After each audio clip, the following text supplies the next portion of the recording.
está. Entonces, miren, y como les digo, van a tratar de participar al máximo. Esta es una mamá de 26 años, o sea, la historia es del bebito, pero los antecedentes. Una madre de 26 años, primigesta, con 4 controles, trae un sedimento de orina de 10 a 20 leucocitos por campo, es grupo O positivo y tiene una edad gestacional de 39 semanas por fecha de última regla. En un primer momento, esta señora, tiene un parto utóxico, llega al hospital, esto es un caso real, por supuesto, llega al hospital por un trabajo de parto, se le hacen esas pruebas mínimas, tiene su bebé pesa 3 kilos 580, mide 50 centímetros, tiene una cabecita de 35, Apgar 99, se le cataloga como recién nacido a término, 39 semanas, varón adecuado para edad gestacional. Esa es la historia inicial. Luego de eso, este niño permaneció 3 días en alojamiento conjunto, que es lo que generalmente podría ocurrir si nacen por cesárea. Aquí hemos puesto que fue utóxico, pero se quedó prácticamente 3 días en alojamiento. Al cuarto día se fue a su casa y al cuarto día regresa por pobre succión, por deposición con sangre, por fiebre, 38.5. Denme un segundito, discúlpenme.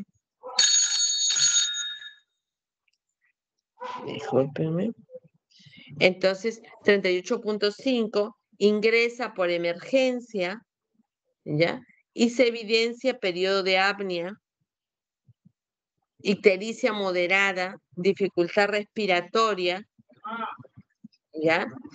Y tiene un Silverman-Anderson de 5. Dios mío. Denme un segundito, chicos, por favor, ¿ya? Denme un segundito.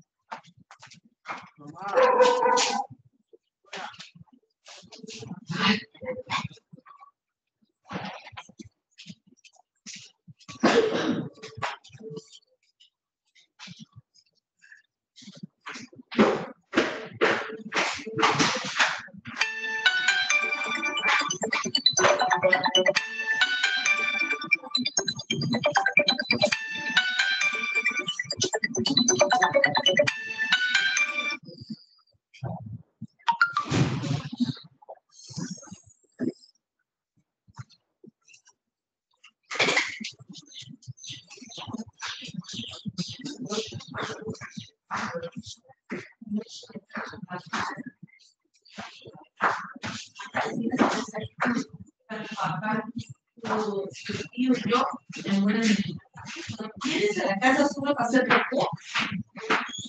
Estoy en altavoz, por favor. A las 10 vamos a salir. Ya tengo que decir luego, pues ya no escucho. Sí, pero para las clases y todo lo demás. Ya, volvemos, chicos. Entonces, disculpe la demora. Acá había una interrupción. Entonces, han tenido tiempo para evidenciar toda esta evolución. Hasta acá. Preguntas que ustedes deseen hacer, si necesitan ampliar. Este niño ingresa con esta sintomatología, es evaluado y pasa a la UCI. Entonces, ¿alguna pregunta que ustedes quieran hacer?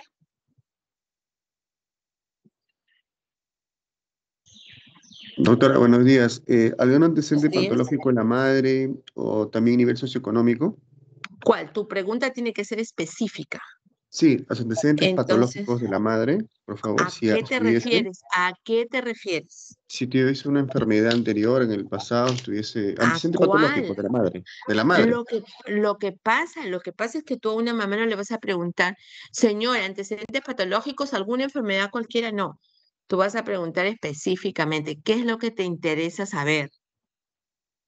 O sea, no puedes Bueno, hacer así amplio, o sea, ya, ¿qué señora, quieres? O sea, ¿en qué piensas, no? ya, señora de 26 años, disculpe, ¿usted tiene sus vacunas completas? ¿A qué Preguntaría primero vacunas te eso. refieres?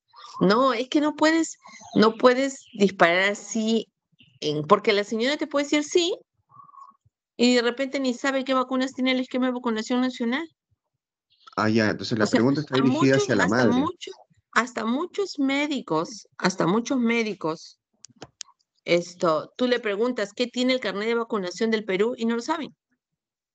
Entonces, imagínate, o sea, no, tú haces una pregunta, imaginas que tú estás recibiendo a esta señora y si te interesa saber algo, lo preguntas, pero dirigido. Ya. Ya, Todo el que entonces, participe, por favor, me da su nombre, ¿ya? Me da su nombre porque como yo estoy compartiendo y veo la presentación, no veo los nombres de quién están hablando. Ya. ¿Cuál es tu nombre?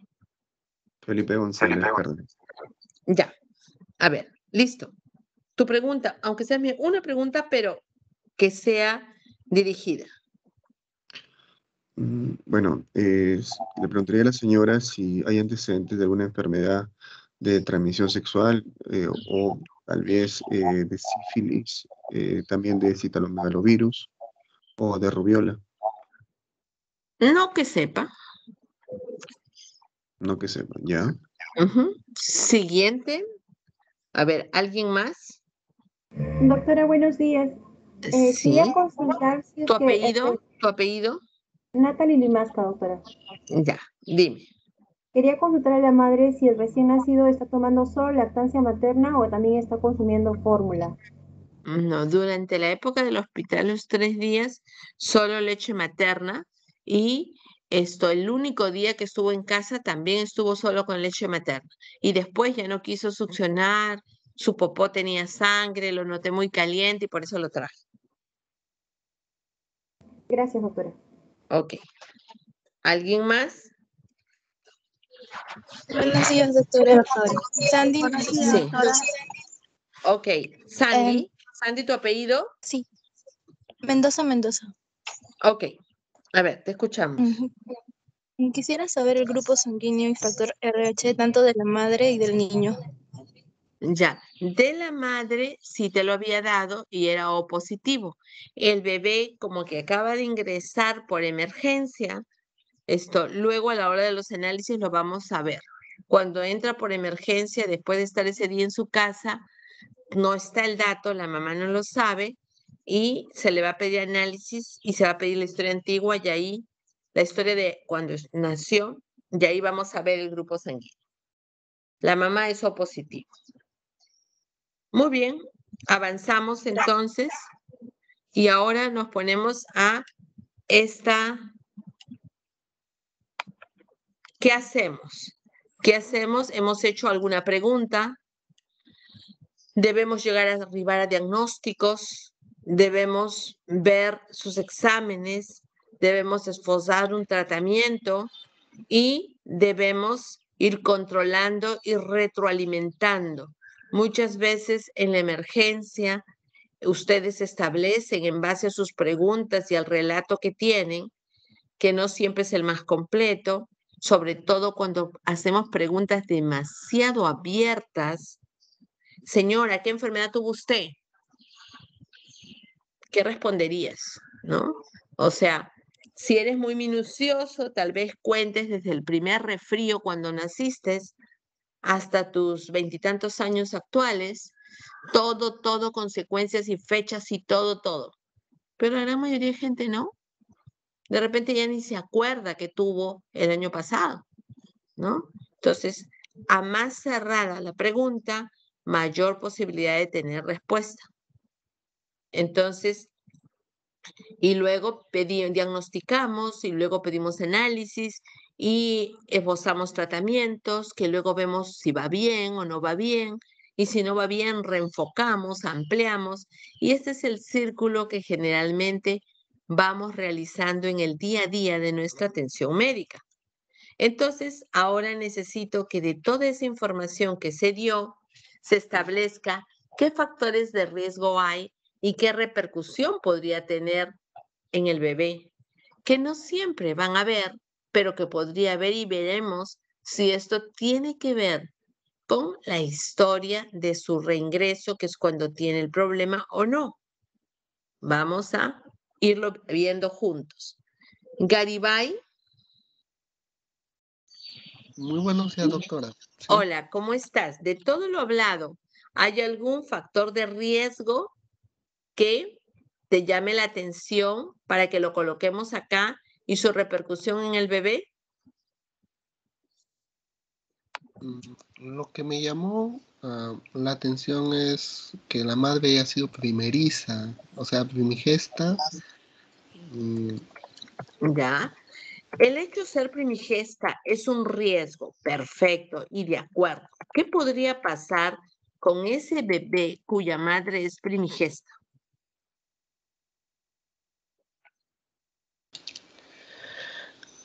Bueno, claro, podría darse con lo que es el problema con el factor del RH de la madre y de su niño.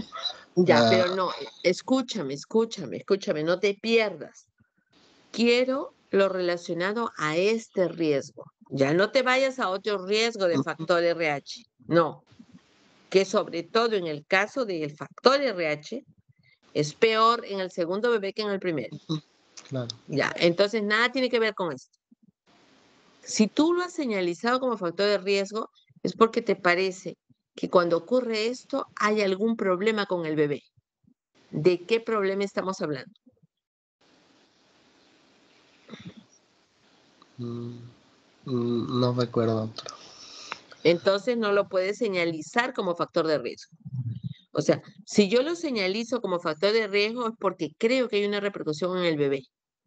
Pero si no sé qué pasará, entonces, ¿para qué lo voy a poner? Ya, a ver. González José. Buenos días, doctora. Sí, Buenos yo días. considero que el factor de riesgo puede ser el sedimento urinario con 10 a 20 leucocitos por campo, que es un proceso que nos podría indicar un proceso infeccioso y no nos mencionó si recibió tratamiento. ¿Cómo se llama la infección? ¿Y tu doctora? Ya, entonces, ¿qué pasa cuando una madre tiene hito? Bueno, ¿Cuál es cuando el una madre... riesgo en el bebé? Bueno, el recién nacido es que nos puede dar una sepsis, doctora, un riesgo. Sepsis. ¿Qué más? ¿Alguna cosa más? Bueno, puede ser que se haya producido un RPM de repente y que No, se haya dicho. Escúchame. Estamos en el factor de riesgo hito. Entonces, ¿cuál es la repercusión como hito? No te vayas a otro factor de riesgo. Ah, ok. ¿Qué más puede ocurrir cuando la madre tiene hito en el bebé? Aparte de una sepsis. ¿Qué más? A ver. Carla Loaiza, ¿qué más?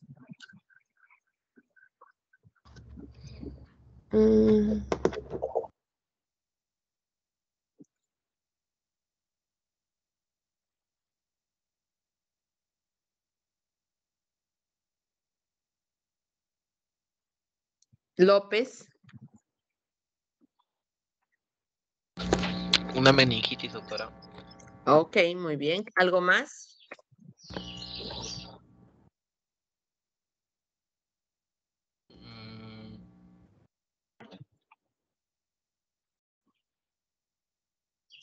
En estos momentos no lo sé, doctora, pero esos dos son los que más me llamó la atención. Ya. Mautino. ¿Algo más? O sea, una madre con hito, ¿qué le puede pasar a su hijo directamente relacionado? A ver, ¿alguien habló? Doctora, buenos días. La neumonía. Ya, neumonía. ¿Quién es la que me ha contestado neumonía?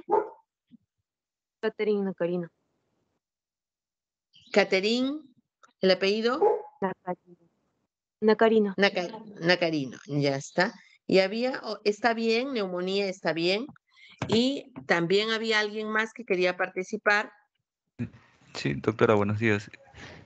Otro Sí. riesgo que pueda generar, ¿no? Puede ser, digamos, O sea, otra repercusión de la misma hito. rotura prematura de membranas que puede condicionar un parto prematuro. Escúchame, estamos en la repercusión de la ITU. Ruptura prematura en membranas no estaba como parte de antecedentes, por si acaso. Entonces, no es que voy a disparar cualquier riesgo de los embarazos en general. Te tienes que ceñir a los datos. Y de esos datos, decirme qué factores de riesgo identificas y qué pasa en el bebé. ¿Estamos de acuerdo? Sí, doctora, pero eso puede condicionar un parto prematuro. Ya, la infección urinaria. Sí, exacto. Ya, o sea, porque es que tú me hablabas de ruptura de membranas. Ya, parto pretérmino. Ya. ¿Y qué más? ¿Qué más puede haber? Doctora, buenos días. Sí, ¿tu apellido? Sí, John Mogrovejo. Ya, dime. Dime, John. Te escucho, John.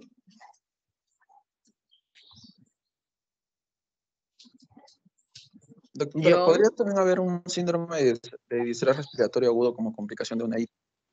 Escúchame, cuando tú Decía hablas de que puede haber un síndrome de síndrome distrés de distrés respiratorio sí, agudo. te escuché, pero cuando tú dices síndrome de distrés respiratorio agudo, este síndrome de distrés respiratorio agudo es generado por qué patología. ¿Por qué patología? ¿Cómo se llama la enfermedad relacionada al Sí, líquido? doctora, ¿me escucha? Sí, ¿cómo se llama la enfermedad?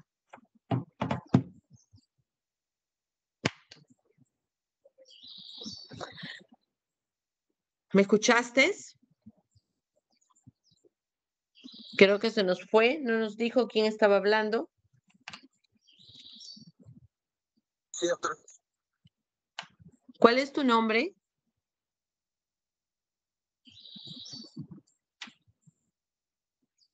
¿Cuál es tu nombre? Fíjense, no sé quién fue el que habló. A ver, si alguien va a participar, por favor, me dice su nombre primero. Sí, mi Julkarima, doctora. Julkarima, a ver, dime. Una ITU, doctora, en el bebé. Perfecto, una ITU en el bebé. Con eso cerramos este riesgo. Entonces, cuando el compañero dijo dificultad respiratoria, oye, pero eso no es el nombre de una patología. Entonces, ¿cuál patología genera esa dificultad respiratoria? Y la que se relaciona es neumonía, que ya estaba puesta, que ya está acá. Fíjate, neumonía ya está señalizada. Entonces, a esa es a la que se relaciona como causante de dificultad respiratoria. Muy bien, otro riesgo, ¿hay algún riesgo adicional? Otro riesgo que hayan podido identificar. A ver, Leguía. Leguía. ¿Está Leguía? Sí, doctora, buenos días. Buenos días.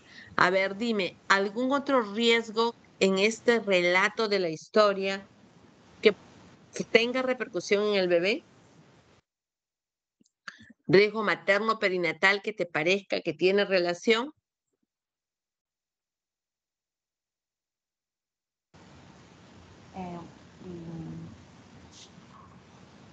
Bueno, la madre que es primigesta, doctora. Perfecto. ¿Y qué repercusión tiene en el bebé ser primigesta? Puede dar sufrimiento fetal. ¿Por qué? Porque en muchos casos el trabajo de parto es prolongado. Mira, no necesariamente, pero el hecho de no tener una pelvis probada, o sea, nunca pasó un bebé por ese canal del parto, se somete a un trabajo vaginal, podemos tener problemas relacionados a compatibilidad cefalopélvica. Entonces, y al no haber una adecuada compatibilidad cefalopélvica, podemos tener más que sufrimiento fetal, problemas hipóxicos al nacer. O sea, puede haber, el hecho de ser primigesta asocia también a eventos, ¿cómo se llama? Asfícticos en el bebé. Más que sufrimiento fetal, porque el sufrimiento fetal es el que ocurre antes del momento de salida, ¿no? Entonces, y esta asfixia podría ser relacionada a una incompatibilidad cefalopélvica. Ya. ¿Qué más? ¿Qué otro riesgo por ser primigesta? Doctora, buenos días. Sí. ¿Tu apellido? López Ávila. Ya también, pero quería... No te escucho tu apellido bien claro. López Ávila, doctora. López Ávila, ya, dime. Un momento. Sí. Yo también considero el número de controles prenatales como un factor de riesgo, ya que solo tiene 4, cuando lo ideal serían 8.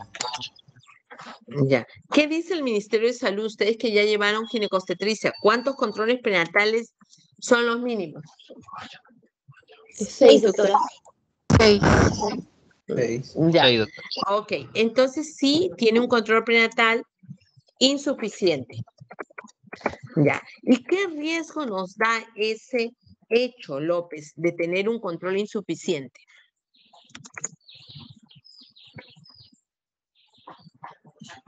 ¿Cuál es la repercusión? Que no podamos detectar una comorbilidad en la madre a tiempo, ¿no? Como por ejemplo la ITU, quizás esta pasó desapercibida al ser un embarazo espontáneo, tal vez. Porque eso es lo que básicamente se examina, ¿no? Ya. O sea, riesgo de infecciones en el bebé, riesgo de malformaciones, se convierte en una caja de Pandora. O sea, yo no sé qué pasa porque no hubo el tiempo para darme cuenta. Patologías maternas, como dices tú, que tengan repercusión en la salud del bebé, problemas malformativos que yo pude no detectar, etcétera.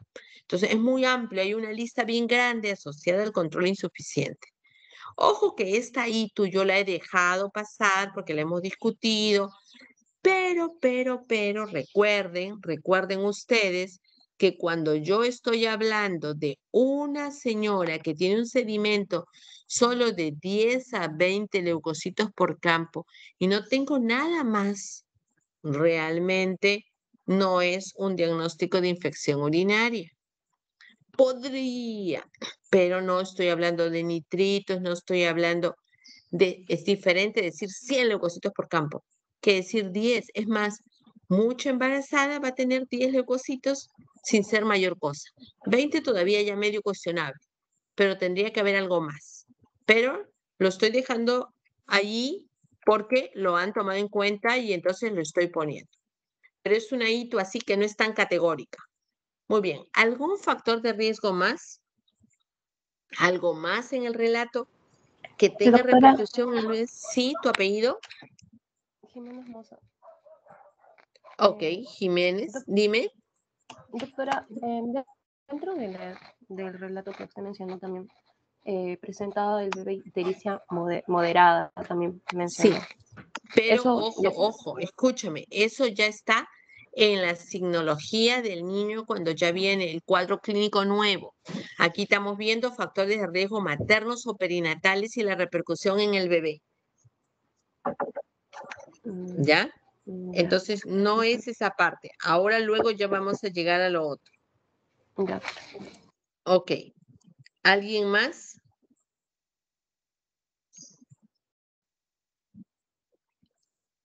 ¿Algún otro factor de riesgo? Pregunto yo. ¿Fredes? ¿Fredes? Sí, doctora, presente. Hola. ¿Algún factor de riesgo más? Bueno, yo creo que sería de repente el desconocimiento, ¿no? Del tipo de sangre del recién nacido, porque no solo menciono de la madre hasta este punto. A ver, escúchame, piensa.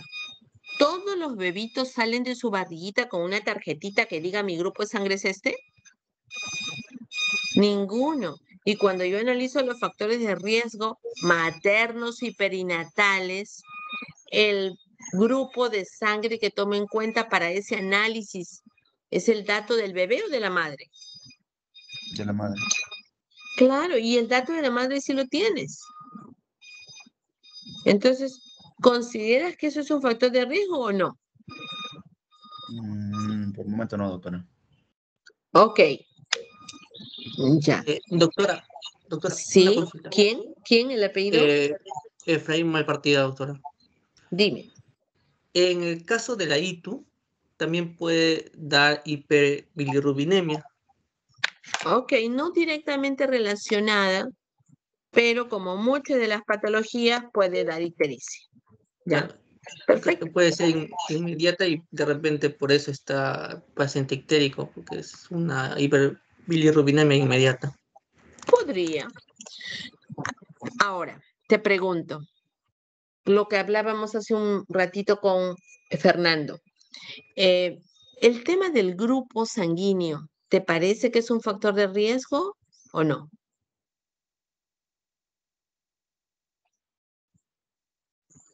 Él lo mencionó, pero quería tener el del bebé. Discutimos un poquito y luego lo retiró. ¿Tú qué piensas al respecto?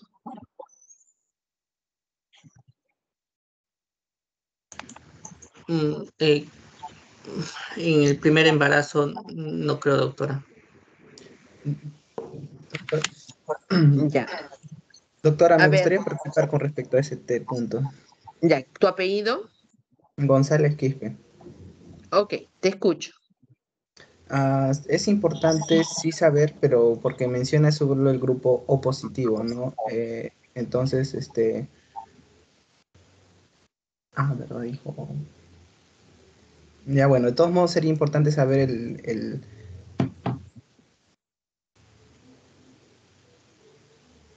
O sea, saber el grupo el grupo del papá también es importante, ¿no? Porque yo recuerdo que hay una inmunoglobulina tipo G que es anti-A, anti-B y necesariamente puede, bueno, si el bebé tuviera A o B, desde el primer momento del parto se puede pasar a través de la placenta y puede causar, pues, ¿no? Un proceso hemolítico. No necesita inmunización. Mira, no necesitamos tener el grupo del padre. Es más, cuando va la señora le hacen su grupo sanguíneo a ella. Independientemente de, señora, traiga el grupo del esposo. A nadie le piden el grupo del esposo. ¿Y qué tal si no hay esposo?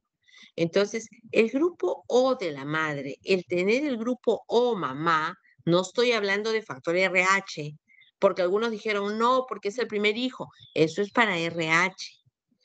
Y cuando la madre es RH negativa, acá no, porque la mamá es RH positiva, o sea que lo del factor lo dejamos de lado. Solo nos estamos abocando al grupo. Cuando el grupo es O, existe alguna posibilidad de que el bebé pueda ser A, pueda ser B o pueda ser AB. Por eso, cuando una madre es O, existe una repercusión en el bebé que puede haber una incompatibilidad ABO. Así se señala y se identifica como riesgo. Luego, recuerden que todos estos son riesgos. Yo voy a pedirle un grupo sanguíneo al bebé y cuando vea que el bebé es O, mi riesgo se habrá desechado. Pero sí lo tengo que tomar en cuenta. Tengo que saber que cuando una mujer es O, hay que pedir un grupo a ese bebé porque si el bebé es A o si el bebé es B o si el bebé es AB, podría desarrollar una incompatibilidad. ¿Listo? Entonces, avanzamos. Estos son los factores de riesgo hasta ahora identificados que podrían tener cierta repercusión. ¿Esto será causante del problema de ingreso? No sabemos. Ahora, ¿qué necesito? Ahora necesito que hagamos los diagnósticos de este bebé. ¿Cuáles son los diagnósticos? Comenzamos con Natalie Guerrero. Diagnóstico de este bebé. Natalie. Ictérico. ¿Ese es tu primer diagnóstico? Bueno, de hecho no es el primero, pero lo pondremos. Ictericia. EAD. Ya. Lisbeth Guamán. ¿Diagnóstico? Una dificultad respiratoria moderada, doctora. Eso es algo importante. Entonces no es el primero tampoco, pero por lo menos el segundo. SDR moderado. Cuando yo pongo SDR de moderado, que es lo tácito, que es lo que veo, estoy obligada a poner un descarte. ¿Descarte de qué? Esto, Lisbeth. ¿Por qué crees que este niño tiene dificultad respiratoria moderada? ¿Qué puedes tener? Podría estar cursando con neumonía. Perfecto. Entonces, si nos vamos a poner a ver de todo lo anterior, el único que se relaciona con dificultad respiratoria acá es esto, ya acá tengo una neumonía. Entonces es lógico que a la hora que plantea su diagnóstico ponga descarte de neumonía. Muy bien. ¿Qué más? Otro diagnóstico. Lucy Guamaní.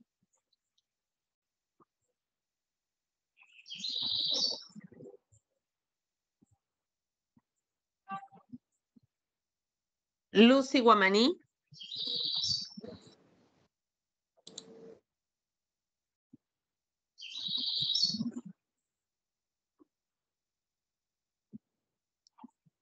¿Está Lucy Guamaní?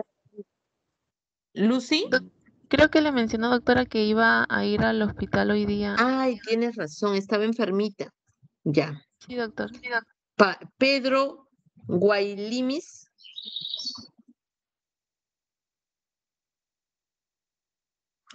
Pedro, ¿está presente? No. Lébano. Sí, doctora. ¿Me escucha? Sí. ¿Otro diagnóstico de este Que es caso? un recién nacido de 39 semanas de gestación.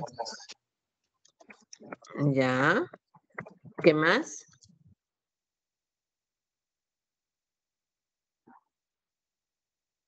Varón.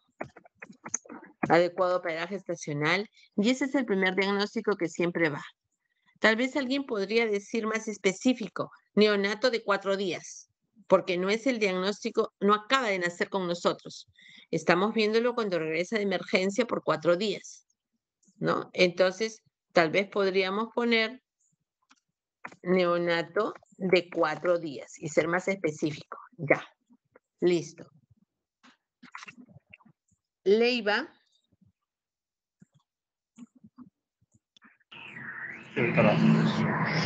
¿Qué más falta? ¿Con estos diagnósticos tienes todo el enfoque? ¿Esto es todo lo que tienes o te falta algo? Puede ser diagnóstico de sepsis neonatal. Ya. Entonces, sepsis probable. Ya no le pongo neonatal porque ya estamos hablando que es un neonato. Sepsis probable. ¿Alguien más quiere poner algún diagnóstico? Sí, doctora. Doctora. Buenos Ya. días. A ver, primero la niña, ¿tu nombre, hijita? Ordóñez, Saremia. Ok, a ver, Sarela, dime, ¿qué falta? Un hito, doctora. Hito. Ya, pero ojo que eso no tenemos una evidencia, podría poner acá descarte ITU, ya, porque no hay ni una sintomatología ya florida que me esté diciendo, oye, esto puede estar ocurriendo, no la tengo. Sí tengo clínica de sepsis, porque mira lo que ya hemos dicho que va teniendo este bebé, pero de ITU no, lo voy a dejar ahí, basado en los riesgos. ¿Qué más? Doctora, A ver, disculpe. ¿alguien más? ¿Tu apellido? Doctora, buenas. Carla. A ver, Carla. Loisa, doctora. ¿Se Ya. podría plantear un síndrome febril como tal? Fíjate que ya cuando ese síndrome febril, ¿por qué patología crees que va a ocurrir? Justamente por el descarte de neumonía. Entonces ya está puesto. Entonces ya no vamos a repetir. A ver, había un chico que estaba hablando antes que Sí, doctora. hable Ordóñez. ¿Tu apellido? López Ávila. Doctora, Ya. ¿también podría ser descartar alguna edad por las deposiciones de sangre que presenta el neonato en este caso? Ya, pero ojo, no está diciendo que hay deposiciones diarreicas, ¿ah? Mira, acá está. Ingresa, se evidencia periodo de apnea, ictericia, dificultad respiratoria y la madre lo trae por pobre succión, por deposición con sangre, no dice deposición diarreica. O sea, normalmente al 4.º día todavía se está eliminando meconio, pero ese meconio tiene sangre y hay fiebre. Tal vez podríamos poner Podríamos poner descartar EDA, que en todo caso sería disintérica. A veces las madres no son buenas informantes y entonces tendría que poner descartar. O sea, de repente le dice, he hecho una deposición con sangre y de repente no había ni siquiera sangre, porque a los 4 días de vida podría inclusive tener una orina con uratos y entonces hacer una orina sanguinolenta que no sanguinolenta, sino media naranja, y junto con la popó podría impresionar que es sangre, ¿no? Entonces podemos poner descartar. Una vez que lo hospitalice, ya vamos a estar atentos a esos pañales, a verificar bien. De hecho, seguro lo van a poner en balance, entonces vamos a ver de qué se trata. Ya, ¿algún diagnóstico más? Ya. Doctora, yo quería dar un diagnóstico, ¿me lo permite? Nombre primero. Felipe González Cárdenas. Ya. Por los vómitos biliosos, por las heces que había, como describe, posiciones con sangre y esa ictericia. Bueno, estaba pensando también que podría ser una enterocolitis necrotizante. Ya, entonces él pone descarte de NEC. Y se basa en el hecho de tener a un paciente que tiene deposiciones con sangre. Aun cuando no nos han hablado en el examen de distensión abdominal ni nada de eso. Déjalo ahí. Ya. Entonces yo creo que hasta ahí estamos. A ver, la última. A ver. ¿Se podría descartar una hipoglucemia o deshidratación por la pobre succión que tiene el paciente? Ya. Entonces vamos a poner descartar deshidratación. Aunque en el examen no nos dicen que está deshidratado. Entonces, cuando la historia lo comenta, mi examen físico tiene que ir a buscarlo, porque esto fácilmente lo voy a descartar viendo el examen. Entonces, plantéalo como tal y lo vamos a descartar solo con el examen. Muy bien. Doctora, sí. Disculpe la interrupción. También ahí mencionaba que ¿Tu apellido? Jiménez Mozo. Mencionaba que en el recién nacido había una pobre succión, por lo tanto puede haber una alteración neurológica por parte del recién nacido. Entonces, ¿cuál es el descarte de qué patología estamos hablando? Bueno, eso se encuentra dentro de la sepsis probable. Ya, entonces ya no lo tomo. Si ya se encuentra dentro de la sepsis, ya no. ¿Ya? ¿Qué voy a considerar? Doctora, dentro de la ya, si ya está, ya no. A ver, ya no vamos. Todo el que intervenga me tiene que decir el apellido, si no, no voy a tomar en cuenta para su puntaje. Sí, doctora, justo le estaba mencionando, González Quispe. Bueno, yo recuerdo que cuando se habló el tema de sepsis neonatal, bueno, una de las características es que no a todos le hacían punción lumbar y había indicaciones, ¿no? Entonces, cuando hay clínica neurológica, sí, entonces yo creo que en este caso con la pobre succión, ya no, eso también puede ser muy indicativo, ¿no? Entonces podría ser de todos modos descartar la MEC, ¿no? Meningoencefalitis. Ya, perfecto. Entonces, otro diagnóstico es descartar meningoencefalitis. Y lo voy a poner aquí donde he puesto las patologías, ¿no? Y entonces descartar relacionadas al tema infeccioso. Entonces, fíjense, dentro de nuestros factores de riesgo, ya teníamos nosotros que podía haber sepsis, que podía haber MEC, que podía haber neumonía, que podía haber ITU, que podía haber ictericia. Entonces, como una patologías todas ligadas hasta ITU, y ahora, dada la clínica que vamos viendo, podría pensarse en todo esto. Muy bien. Entonces, estos son nuestros diagnósticos hasta ahora. ¿Cuál es el plan de trabajo para poder demostrar estos diagnósticos? Veamos a Luis. Plan de trabajo. ¿Cuál es el plan de trabajo para esto? Todos esos son sus diagnósticos. Entonces, ¿cómo corroboro que esto es así? ¿Qué pides? Doctora, Sara Loaiza, ¿puedo participar? Ya, a ver, Carla Loaiza. No, Sara, doctora, Sara Loaiza. Ya, a ver, plan. Doctora, ¿podría ser uno de ellos la radiografía de tórax para poder descartar lo que viene a ser Ya, la neumonía? listo, radiografía de tórax. ¿Qué más vas a pedir? Para la sepsis probable podría ser un hemocultivo también, igualmente la punción lumbar para descartar meningoencefalitis. Ya, en la PL vamos a hacer citoquímico y vamos a hacer un sedimento. Ya, ¿qué más? Vamos a preguntarle a otra persona, Luis. Sí, doctora, pedir los reactantes de fase aguda, ¿no? PCR, ¿Tú eres procalcitonina. Luis? Luis Mendoza Malpartida. Perfecto. A ver, pero tu apellido es... Mendoza Malpartida, doctora. Ya. Ok, Malpartida. Pero, ¿o hay alguien que se apellide como apellido paterno Malpartida? Creo que sí. Ya. Ya. A Luis que yo había llamado inicialmente es a Grace Luis, que es su apellido. Ya, pero Mendoza Malpartida. A ver, dime esto, Luis. Sí, doctora, le estaba diciendo, ¿no? Pedir exámenes de reactantes de fase aguda, PCR, ¿Cuáles? procalcitonina, PCR, PCR, procalcitonina, procalcitonina no lo velocidad, pongo porque no hay. Ya, velocidad de hemograma también cimentación. dijiste. Ya, demasiado específico. Si estamos en la poste de salud que no hay ni PCR, lo pediríamos, pero nos dejamos con PCR y hemograma. ¿Qué más? Examen de orina y urocultivo también se puede pedir, o un examen de gases arteriales también. Ya, urocultivo, sedimento de orina, haga, muy bien. Ahora llamamos a Luis, a Grace Luis. Sí, doctora.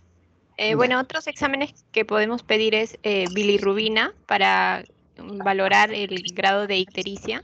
Ok, ¿qué más? También glucosa debido a que tenía pobre succión y podría estar en hipoglicemia. Perfecto, ¿qué más? Un hemograma también. Ahí está. Ya está puesto. No vuelvan a pedir lo que ya está pedido.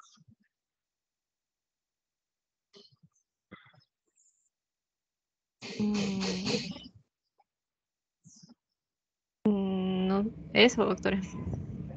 Ya. Luisa, el apellido Luisa.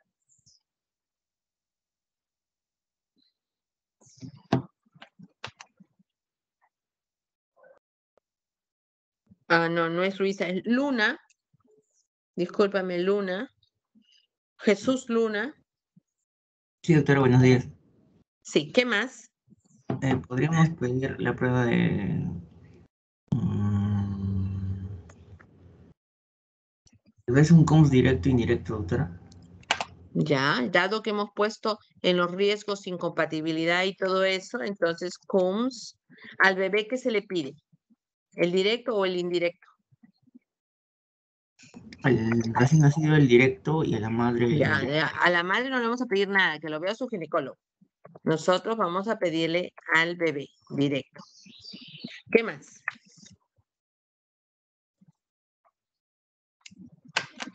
Doctora, Olivera Sí. Solís Daisy, ¿puedes pedir sangre oculta en eso por la enterocolitis necrotizante? Ya, debe, ¿no? Ok, ¿qué más? ¿Tu apellido me dijiste? Olivares Solís Daisy. Ok, Olivares. Ya. ¿Qué más pides? Doctora, ¿Apellido? Mendoza Sandy. ¿Se le puede solicitar electrolitos por las diarreas? Claro, si estamos hablando de deshidratación, electrolitos, ¿ya?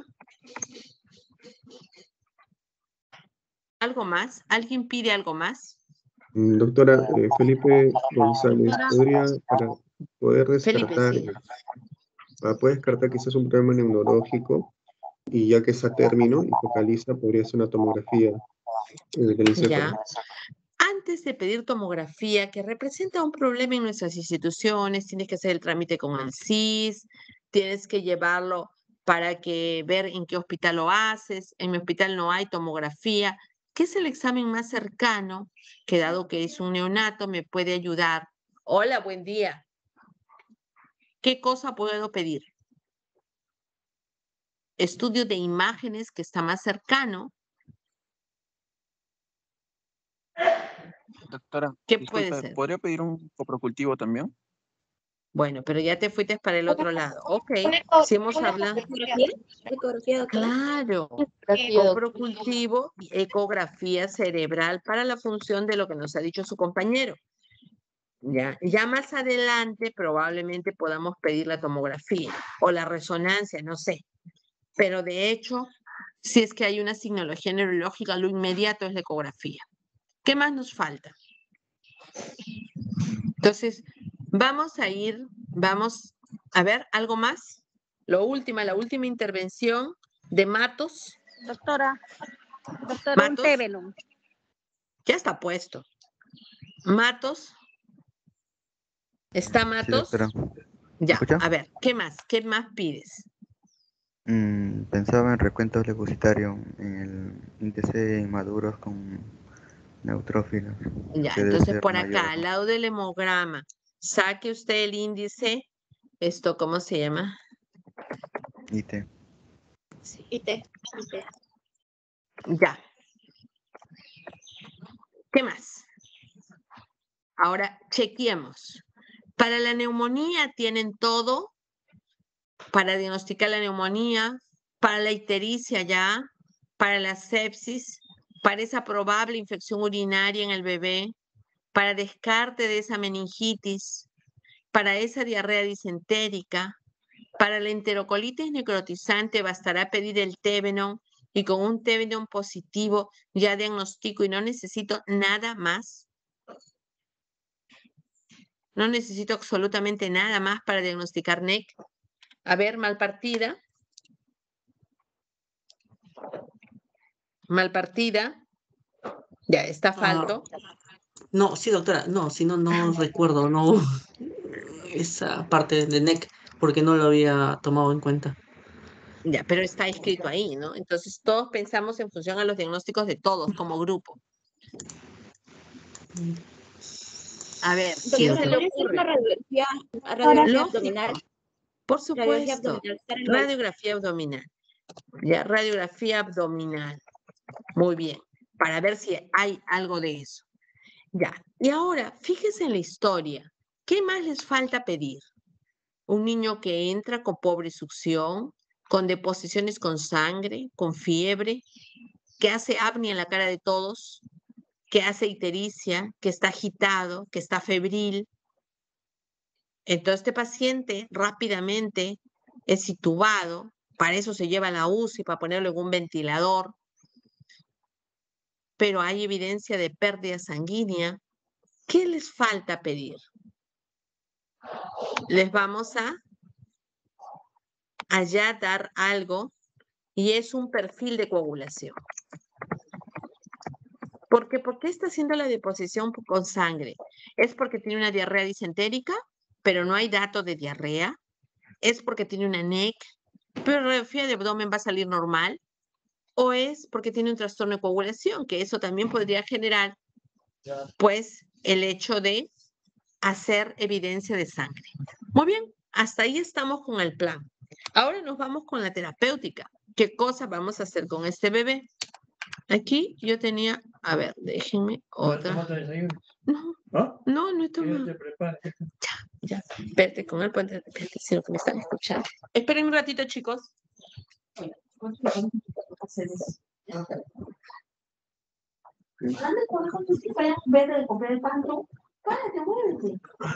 Ya. Ya, con él te vas a poner de acuerdo, vamos a tomar.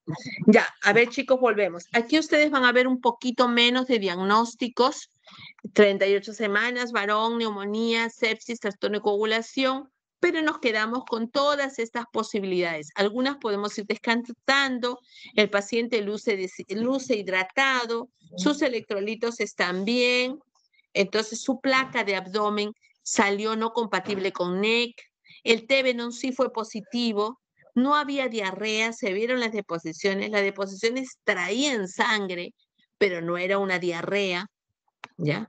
Los cultivos y todas esas otras cosas fueron avanzando, se hizo la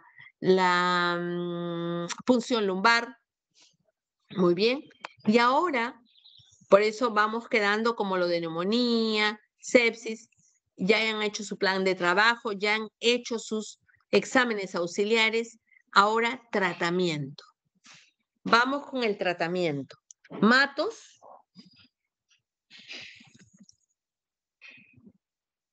Sí, doctora. Tratamiento.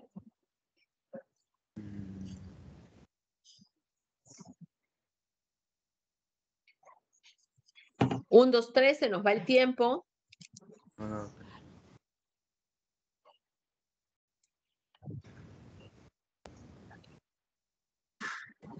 Doctora, ¿podría participar? Sí, ¿tu apellido? Limasca, doctora. Natalie Limasca Gutiérrez. Ya, dime. Sí, doctora, en este caso podríamos optar por una ampicilina más gentamicina para cubrir lo que es la posible sepsis tardía, doctora, porque es más de 72 horas. Ok, ella es algo comunitario, es una probable sepsis, estamos hablando de un periodo tardío, fíjense en lo que ella nos dice, tardío por edad, pero, no siempre esto es absoluto. ¿Por qué no siempre es absoluto?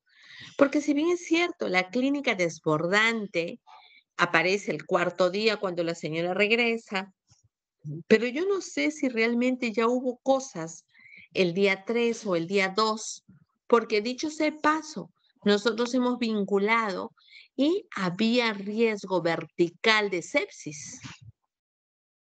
Si yo le quito toda relación con esto vertical y entonces me voy a ir de frente solo a pensar en que esto es algo tardío, o sea, se le metió el germen al bebé, quién sabe por qué cuando se fue. Estamos justo en ese punto de quiebre que muchas veces ocurre en la vida real. Cuando el niño tiene 4 días, tú dices, esto es temprano tardío, por tiempo tardío, pero ¿esto es vertical o lo adquirió después del nacimiento? Y ahí ya viene el problema de la disquisición. Si hay un antecedente materno real que puede generarme el resultado, tal vez esto tenga más lógica que pensar que se trate de una infección adquirida en la comunidad en las pocas horas que estuvo. Entonces, yo voy a considerar sí su ampigenta, pero recuerden que este es el tratamiento empírico, sobre todo para la sepsis vertical. Entonces, vamos a considerar ese tratamiento. Algo que ustedes tienen que saber es que cuando yo pongo mi terapéutica, lo primero que le pongo a la enfermera es ¿a dónde voy a hospitalizar a este bebé? Segundo, ¿en qué lo voy a poner? ¿Es que este bebé va a ir a una incubadora, va a ir en una cuneta? ¿En qué? ¿Va a recibir oxígeno o no va a recibir oxígeno? ¿Va a comer o no come? ¿Come o no? ¿Va a recibir una vía endovenosa o no va a recibir una vía? Y si la recibe, ¿con qué? ¿Qué le pones en la vía? Y luego ya vienen los otros tratamientos, como en este caso el antibiótico. ¿Ya? Tratemos de mantener este enfoque. Entonces, ¿dónde? A ver, Mautino. Mautino.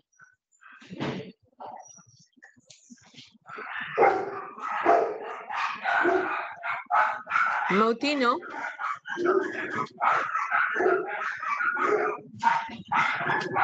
¿Está Mautino? Ya está falta entonces. Medina. Medina. Falta. Hola, Medina. Ya. ¿Dónde lo pones a este bebé? ¿Dónde se hospitaliza este bebé? ¿Dónde se hospitaliza? A ver, denme un segundito.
Ya, a ver, ¿dónde me quedé con lo que estoy compartiendo?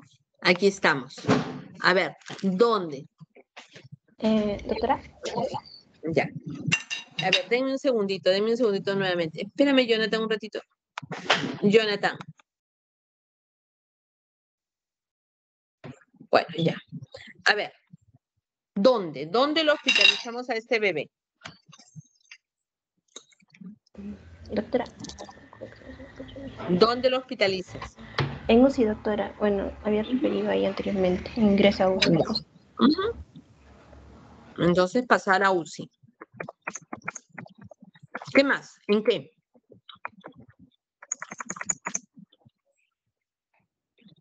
¿En qué?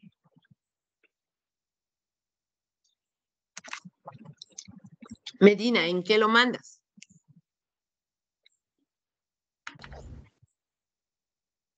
¿Cómo, doctor? Aló. ¿En qué? ¿En qué va? ¿Va en cuna? ¿Va en incubadora? En incubador. Bueno, tiene 4 días, 3 días. ¿En qué lo pones? ¿En camilla, doctora? ¿Sería? En camilla, dice ella. Ya lo manda en una camilla. Mejía, ¿qué opina?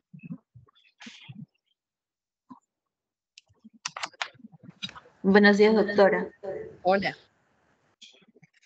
¿Qué opinas? A ver. Tú lo mandas en camilla, ¿en qué lo mandas a ese bebé? Está yendo a la UCI, pero ¿en qué va?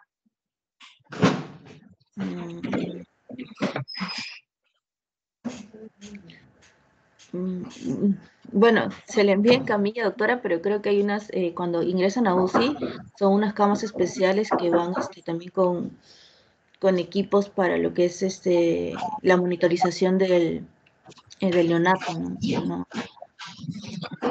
¿Cómo se llaman esas camas especiales que usan los neonatos, Mejía? A ver, Mendoza, ¿cómo se llaman esas camillas especiales que usan los neonatos?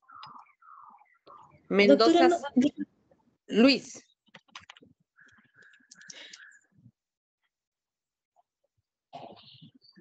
Doctora. Luis.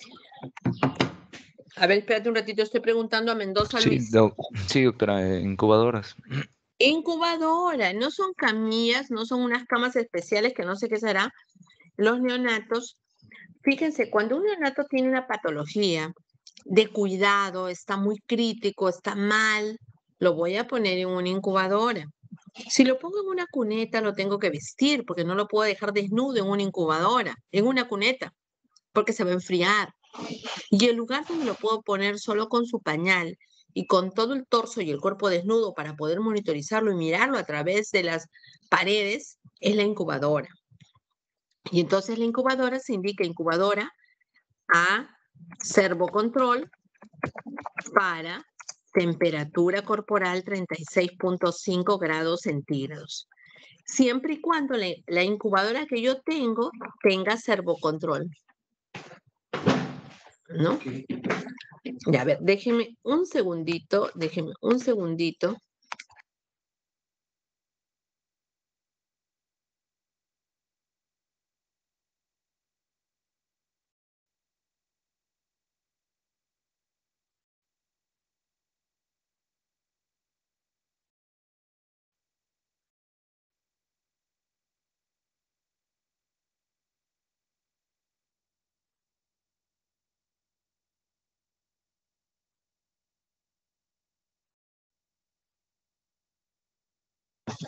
Ya, muy bien. Entonces, hay lugares en los que no tenemos servocontrol. Entonces, si no hay servocontrol, vamos a poner incubadora de 32 a 34 grados centígrados, esa es la temperatura ambiente, para temperatura corporal de 36.5. ¿Ya? Así. Entonces, todo depende de qué tipo de incubadora yo tenga. Si de control manual, porque no tiene servocontrol, sea porque no es un incubador antiguo, o sea porque está malogrado. O el servocontrol. Porque el servocontrol es algo que le pongo un sensor y programo yo cuánto quiero que esté la piel y ese sensor se lo pego en la piel del bebé. Y la máquina se va retroalimentando. Ah, ya. El bebito está frío a 35. Ah, entonces la potencia del equipo sube para mantener la temperatura que quiero en piel. El bebito está con fiebre, 38. La potencia del equipo baja para no sobrecalentarlo más. Prácticamente se apaga. ¿Ya? Muy bien. Ahora con respecto al oxígeno. Sara Mendoza. Sara Mendoza. Sí, doctora, buenos días. Con respecto al oxígeno. ¿Alguna sugerencia? ¿Le ponemos, no le ponemos? ¿Algo? Bueno, si está yendo a UCI, doctora, bueno, no sabemos la saturación en sí, ¿no? Pero si ya está yendo a UCI, creo que sí sería necesario ponerle el oxígeno. ¿En qué forma?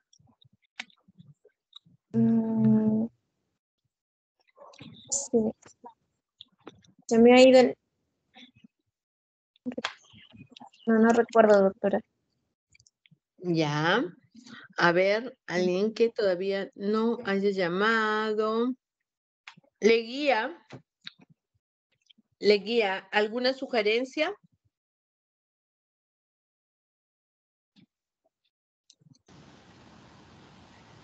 En este caso, doctora, sería, bueno, de acuerdo a la clínica, sería de acuerdo intubar al neonato, la dificultad que presenta. Por supuesto. Es más, yo ya se los dije. Yo ya hace un rato les dije, este niño hizo apneas, llegó en apnea. Apnea quiere decir no respira más de 20 segundos. Entonces, ¿qué es lo que tienes que hacer cuando un chico llega mal, sangrando, y en apnea, con dificultad respiratoria y luego se para y ya no respira? Lo tienes que intubar y ponerlo en ventilador. Por eso entró a UCI. Entonces, este niño va en ventilación asistida. No me voy a quedar al detalle en esto, pero va a ventilación asistida. Ahora, Paullo. Sí, doctora. Paullo, ¿come o no come este bebé?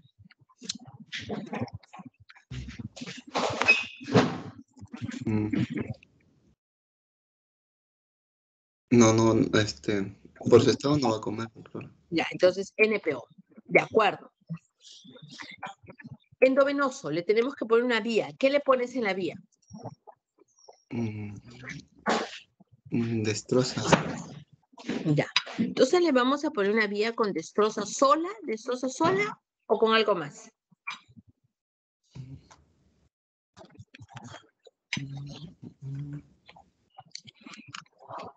Se recomienda que se le ponga destroza por...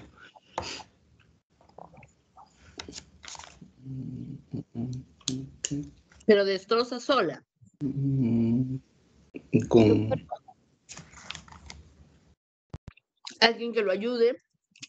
Doctora, ¿se le puede añadir proteínas y electrolitos? Proteínas. ¿Por qué proteínas? ¿Por qué le quieres dar proteínas? Porque proteínas porque no ingiere nada por NPO, está en NPO. Ya. Cuando tenemos un niño prematurito, chiquito, desnutridito, 28 semanas, 29 semanas, que sé que por varios tiempos no va a comer, se recomienda que desde el primer día ya le pongamos su nutrición parenteral, siquiera parcial. O sea, un poco de proteínas. 2 gramos por kilo, etcétera, proteínas. Pero un chico a término que llega al cuarto día sangrando mal, con mucha posibilidad de estar infectado, la prioridad no es engordarlo. La prioridad es saber exactamente qué tiene e iniciar tratamiento. Entonces, no corresponde darle nutrición parenteral con proteínas a un chico a término. ¿Ya? Por eso no. Entonces, doctora, ¿solo iría con electrolitos? Cloruro de potasio. Claro, destroza más electrolitos. Ahora, sodio y potasio, cuando llega un chico así, con historia de sangrado, con historia de hipoactividad, con hasta probabilidad de deshidratación y todo esto, y yo no sé realmente qué está pasando, entonces Yo en lo que voy a pensar es en ponerle como electrolito sodio, pero diferir el potasio hasta la micción. Puedo hasta programarlo, pero voy a ponerle ahí agregar luego de micción. Porque, ¿qué tal está haciendo una infección? Una insuficiencia urinaria, una insuficiencia renal, anúrica. Y ponerle potasio va a empeorar el estado. Eso no solo en la etapa neonatal, en cualquier etapa de la vida. El paciente llega en estado crítico, el paciente no respira, tiene compromiso neurológico, tiene historia de sangrado. Vemos la orina y le ponemos el potasio. ¿Quedó claro? Sí, doctora. Muy bien. Montes, ¿algo más en el tratamiento? Montes. Sí, doctora, aquí estoy. ¿Qué más?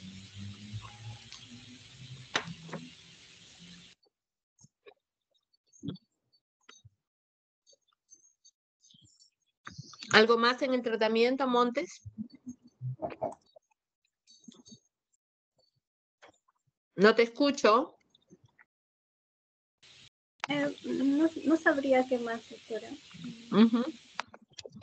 Doctora, ¿podría ser el control de las funciones vitales y también del balance hídrico? Por supuesto, excelente. Balance hídrico. ¿Tu apellido? Sara Loaiza, doctora. Uh-huh. Balance hídrico más control de funciones vitales. ¿Alguien va a dar algo más? ¿Va a poner algo más? Sí, doctora, porque A ver, ¿qué cosa más? yo pondría al paciente en fototerapia porque ya presenta ictericia moderada. Bueno, fíjate que, de acuerdo a lo que nos han dicho ictericia moderada. Bueno, tú mientras sale en el resultado quieres adelantarte y quieres ponerle fototerapia. Ok, podemos hacerlo. Espérense. Y le ponemos fototerapia un tanto profiláctica. ¿Ya? Entonces, fototerapia. Perfecto. Hasta que nos salgan los valores de la bilirrubina y ya veremos si es que es esto en rangos o no rangos. Ya. Se acepta, pero no me dijiste. A ver, ¿quién era la que me dijo fototerapia? ¿Julkarima? Julkarima, doctora. Perfecto, ya. ¿Algo más? ¿Alguien quiere hacer algún otro tipo de terapia? Sí, doctora. Ya, a ver, ¿tu apellido? ¿Tu apellido? Fredes. Ya. Para corregir lo que es el trastorno de coagulación, de repente vitamina K o plasma fresco congelado. Ya, pero eso sí, antes de dar una transfusión con todos los riesgos que eso amerita, tengo que tener los valores del perfil y demostrar. O sea, no solo porque me viene la historia del TB, ¿no? O sea, me viene la historia del sangrado, yo ya le comienzo a transfundir paquete globular, plasma, ponerle vitamina K. No, no, no. Primero corroboro, veo, yo miro el pañal. Ah, ya, sí, es sangre. Tal vez pregunto, ¿le pusieron vitamina K? Y por supuesto que sí, porque nació en un hospital. ¿Por qué está haciendo entonces una hemorragia de recién nacido? ¿Por qué? Si le pusieron vitamina K. ¿Qué pasa entonces? Tal vez hay trastorno de coagulación. Perfecto, pero hay que esperar a los resultados. Si los resultados son afirmativos, ahí vamos a colocar eso, ¿ya? No de inicio, no como la fototerapia. No importa, por si acaso pongámosla ya. Porque mira, está bien amarillito, ponle ya. Ahí te acepto. Pero no las transfusiones sanguíneas. Ahí vamos con calma. ¿Qué más? Doctora, buenos días. Sí. Doctora, mi nombre es Jason López Ávila. Ya. Doctora, Ya. también hay que monitorizar también el AGA. Hay que recordar que si el paciente cursa un cuadro de sepsis, entonces puede estar elevándose lo que es el pH, el pH plasmático, y entonces habría que corregir la acidosis en estos casos con bicarbonato. Perfecto. Ya en el plan, porque el tratamiento es una cosa y otra cosa es el plan. Ya en el plan hemos puesto que vamos a hacer el AGA. Ujú. ¿Ya? A ver, la última intervención Doctora, sobre el tratamiento y que vaya desde este momento. Sí, doctora. Doctora. No escuché tu apellido, no escuché tu apellido. Me parece que dijiste Loaiza. Merma Guerra Raiza. Ah, ya, Merma. Está bien. Dime. Sí, doctora. Aparte de los medicamentos de la ampicilina y la gentamicina, sería darle una cefotaxima ante la sospecha de una meningitis. No, no esto, Merma. No damos 3 antibióticos de inicio a ciegas. No. Damos ampigenta. Y si sospecho MEC con evidencia, o sea, es que ya la hipoactividad es demasiado importante o de repente ya convulsiona. Y para mí ya es una cosa muy, por ejemplo, si entra convulsionando el diagnóstico de meningitis es una meningitis probable hasta que se demuestre lo contrario. Entonces, aparte del tratamiento del cuadro convulsivo, la cobertura antibiótica es para MEC. Y las dosis de ampicilina se elevan de 50 por kilodosis a 100 por kilodosis. Ahora, si el paciente no tuviera los 3-4 días y no tuviera vinculación con una patología, ¿cómo se llama? A ver, déjenme un segundito que conteste esto que no le puedo contestar. Si no estuviera con una patología así ligada a la parte materna, sino fuera alguna cosa que tuviera que ver con un tema comunitario neto, o sea, una meningitis comunitaria en un chico de 20 días, de 15 días, entonces el antibiótico con el que inicio ya no es ampigenta. Es cefotaxima, ahora sí, ampi-cefotaxima. Ambas para dosis MEC. Pero en este caso que estamos relacionando con algo materno, no vamos a una cefalosporina. Ya. Una última intervención. Doctora, yo... A ver, apellido. Es que no veo porque estoy en la presentación. ¿Apellido? Sí, Jiménez Monzón. Pero, Jiménez, bueno, sería, sí, bueno, como usted mencionó, está en NPO, al posterioridad se le puede dar una dieta parenteral. Es necesario también que se pueda hacer aspiraciones gástricas, poder evitar, en este caso, broncoaspiraciones y quizás evitar una sepsis grave que pueda haber también. No, no hacemos aspiraciones de rutina, generan más trauma que beneficio. Si el paciente vomita, ayudamos a eliminar el residuo. Tal vez al ingreso le ponemos una sonda para ver si no hay residuo gástrico, etcétera, pero no se le hace aspiraciones programadas. Eso no está bueno. Muy bien. ¿Alguien más? Doctora. ¿Apellido? Mendoza Malpartida. Ya.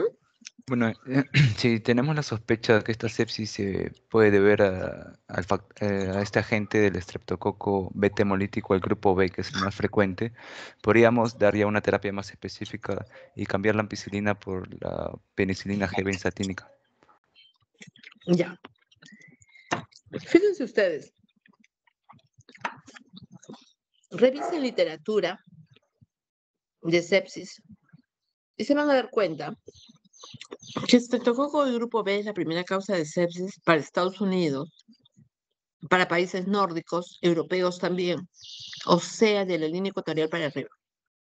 De la línea ecuatorial para abajo, no es que no exista ninguna sepsis por estreptococo, pero no es la primera causa. ¿Cuál es la primera causa? Gran negativos, Escherichia coli, Klebsiella comunitaria, Proteus, Listeria y alguno que otro estreptococo, pero no es la primera causa. Definitivamente no. Bien, entonces, llegamos hasta acá, nos gana el tiempo y este es un poco el raciocinio que vamos a hacer para todos los casos que tengamos que resolver. Ahora ya voy a avanzar prácticamente contándoles qué pasó. Entonces, fíjense, estos son sus resultados. Leucocitos 17.590. Ah, todavía van a participar un poquito, 10 minutitos, ya. Segmentados 45 y linfocitos 5,5. Y bastones 0. PCR 18. 4 es el límite normal para el hospital. TGO 5,8, transaminasa TGP 40, fosfatasa 56, bilirrubina total 16 a predominio indirecto con 15,8 de indirecta, urea menos de 20, creatinina menos de 0,5, el examen de orina reportó sangre una cruz, leucocitos negativos, hematíes 30 a 50, el perfil de coagulación nos decía plaquetas 58,000, tiempo de protrombina más de 60, el normal es 12, TTPA mayor de 120, solo lo cuentan hasta 120, fibrinógeno 95, para la etapa neonatal es hipofibrogenemia por debajo de 100, la gasometría hablaba de un pH de 7,2, PCO2 de 6,5, PO2 de 33,6, esto es una gasometría tomada de vena, bicarbonato 21,4, exceso de base de menos 7, el IO, que es el índice oxigenatorio 29, bueno, la gradiente, y a eso no le presten importancia porque habría que hacer mayor explicación, sodio 136, potasio 3,7. Se le tomaron 2 hemocultivos, un urocultivo, un coprocultivo, la saturación estaba en 88 para la hora de la evaluación. Muy bien. Hasta acá. Estos eran los diagnósticos con los que casi nos íbamos quedando. Falta poner ahí lo de la MEC. Entonces aquí también habíamos dicho que íbamos a considerar descarte de MEC. Y aquí viene la segunda ronda de participación. Con esos análisis varías un diagnóstico, le agregas otra cosa, varías algo en el plan, varías algo en el tratamiento. A ver, sobre eso viene la pregunta. Saremia Ordóñez.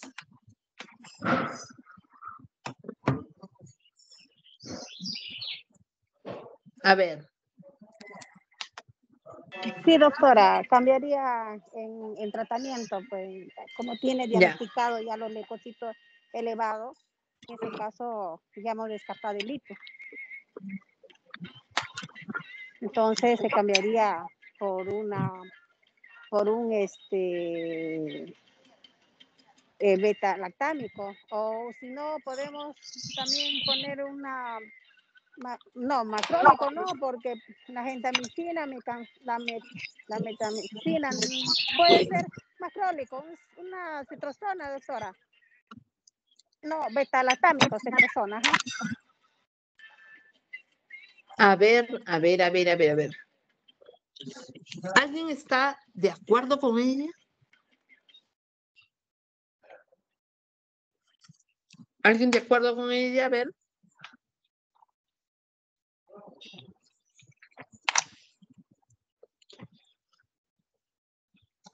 A ver, Daisy Olivares.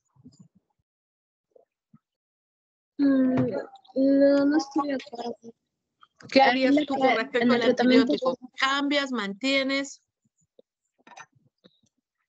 El hemograma lo que me dice que efectivamente se trata de un proceso infeccioso, pero aún no tengo el resultado del efectivo para poder enfocar a cambiar la antibiótico-terapia.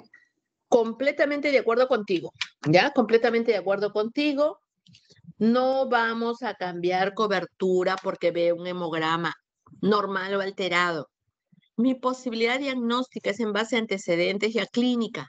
El hemograma concuerda que acá hay algo infeccioso, pero no me dice cuál infección es. No tengo infección urinaria porque el sedimento está limpio.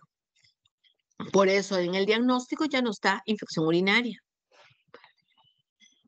Pero no voy a cambiar antibiótico. Muy bien. Otra persona con una opinión con respecto al tratamiento, mantiene, cambia algo. A ver, John Mogrovejo.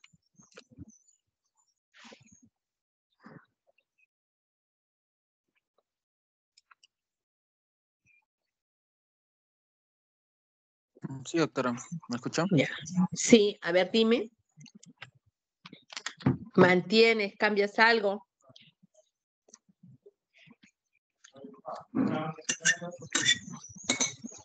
Yo mantendría el tratamiento de dar plasma, porque las plaquetas, no, mejor dicho, las plaquetas, porque están disminuidas. Están con 58.000, me parece. ¿Sí? ¿Qué cosa haces? ¿Qué cosa quieres dar adicional por esas plaquetas disminuidas?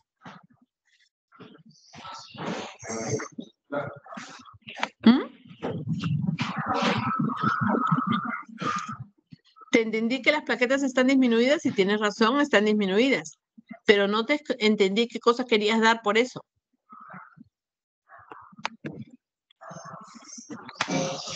Transfundiría, doctora, plaquetas. ¿Me escucha? Vas a transfundir plaquetas. Creo que Ya, no se ok. escucha en internet. Ok, ahora ya te escuché. No, no transfundimos plaquetas por ese valor de plaquetas. ¿Cuándo transfundimos plaquetas? Transfundimos cuando hay un sangrado evidente y la plaqueta está por debajo de 20.000.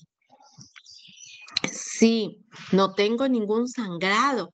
Entonces, cuando las plaquetas están entre 10 a 20.000, o sea, menos de 20, transfundimos. Con 58.000 no transfundo plaquetas. Es una plaquetopenia, sí, pero no transfundo concentrado de plaquetas. ¿Alguien más? ¿Mercado? ¿Mercado? Sí, doctora, buenos días. Buen día. ¿Algo más en tu tratamiento, dado los análisis? ¿Algo que quieras agregar? No, no había pensado en las plaquetas, pero como dicen, no requiere una transfusión de plaquetas, pero después no se me ocurre algo más. Se puede mantener el tratamiento.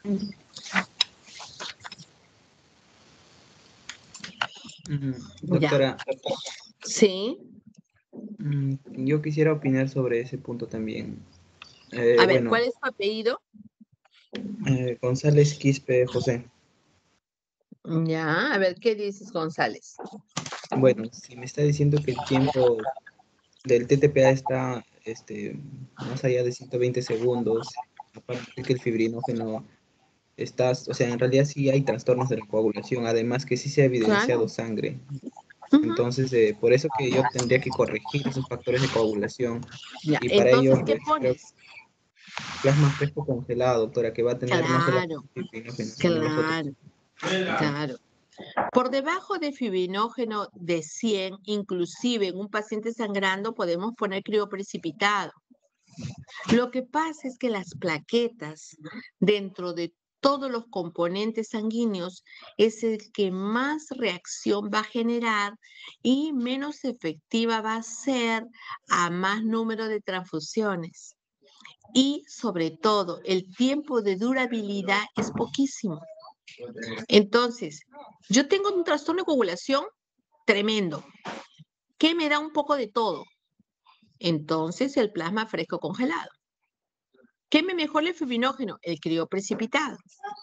Y la plaqueta solo si hay un sangrado activo generalizado o si estas plaquetas están muy bajas. Porque esa plaqueta me va a servir y me va a mejorar la cifra de plaquetas, pero horas. Al comienzo tal vez me dure 24, después 12, después en 2 horas se van a bajar completamente. Entonces es una inversión de poca duración. ¿Ya? ¿Qué más podía agregar en mi tratamiento? Algo que dijeron hace un rato, dado todo este trastorno, podría agregar algo más para mejorar esta parte que ya lo han dicho y que yo hace un momento les dije, no todavía hasta ver los resultados. ¿Qué podríamos dar? ¿Agregarle el potasio, doctora? ¿Cómo? ¿Agregarle el potasio?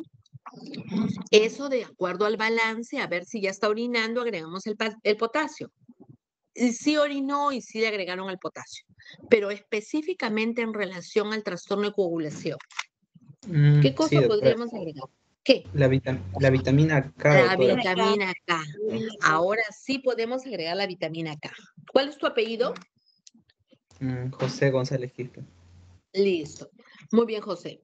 Entonces, ¿Alguien más, algo más con respecto al plan o al tratamiento?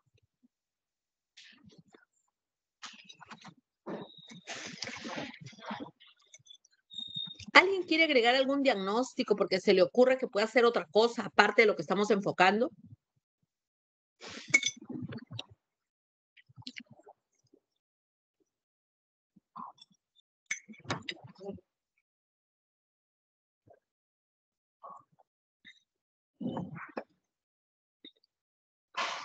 Muy bien. Entonces, ahora sí, yo creo que hemos pasado. Les voy a seguir contando, ya me queda solo media hora y yo creo que no me va a alcanzar el tiempo. Esta es la evolución. Este bebé entra, SIMB es el modo ventilatorio. Es un modo sincronizado donde la máquina lo ventila, se da presión, hay presión al final de la expiración, programa un tiempo, pero el mismo niño detona su... Ah, sí, acá está. Ya. Eso, el mismo niño detona su respiración. De acuerdo a los resultados gasométricos y todo, se pasó a un modo AC, que es un asisto controlado que permite barrer más el CO2. Entonces, este niño se mantuvo los 4 días que vivió en el hospital ventilado. La frecuencia cardíaca del bebé se mantuvo 150-160, acá osciló hasta 170, y miren cómo se iba la taquicardia, producto tal vez de la fiebre y de las pérdidas que tenía, hasta que el último día ya comenzó a caer y se bajó a menos de 100. Ojo que el 4.º día fallece. La presión media se mantuvo 38, 40, 28, 22, o sea, se fue cayendo. La presión fue buena al inicio, el primer día, y luego fue deteriorándose, pese a que se incluyó inotrópicos. Fíjense, melena, o sea, sangre, deposición en la sangre, residuos gástricos borráceos, petequias, sangrado digestivo franco, hemorragia pulmonar masiva, sangrado digestivo y muerte. Realmente sacarlo de una hemorragia pulmonar masiva es muy, muy difícil. El llenado capilar cuando llegó estaba en 2 minutos, o sea, no estaba chocado. La diuresis se mantenía en 3.74. De ahí bajó la diuresis a 2.5. El llenado capilar se fue a más de 3, o sea, acá ya se estaba chocando. La diuresis cayó a 0.7 y después ya hizo una ira y ya no orinó más.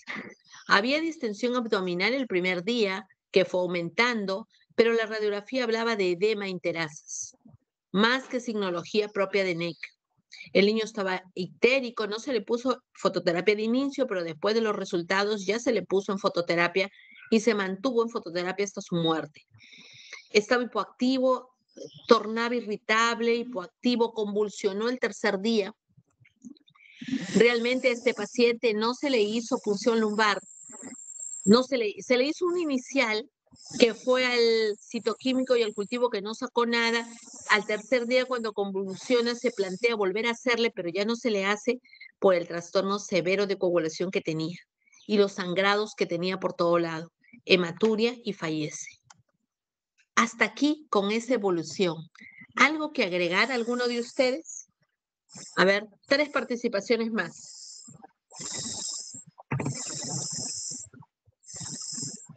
¿Algún diagnóstico diferente? ¿Algo que reenfoque? A ver, Merlo. Merlo.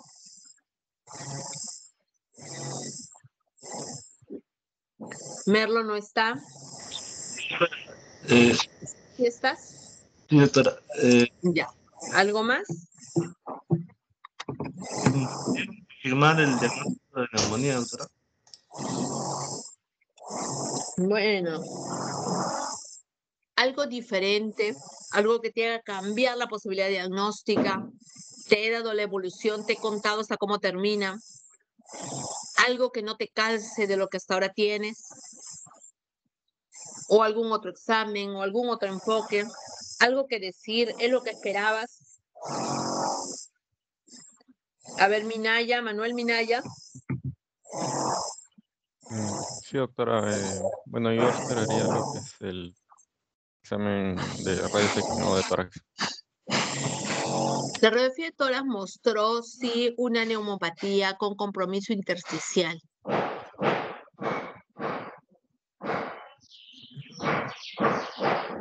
¿Algo diferente? ¿Algún comentario? ¿Nada? Giancarlo Méndez. Sí, doctora, ¿me escucha? Sí. No, doctora, o sea, es lo que se ha propuesto, ¿no?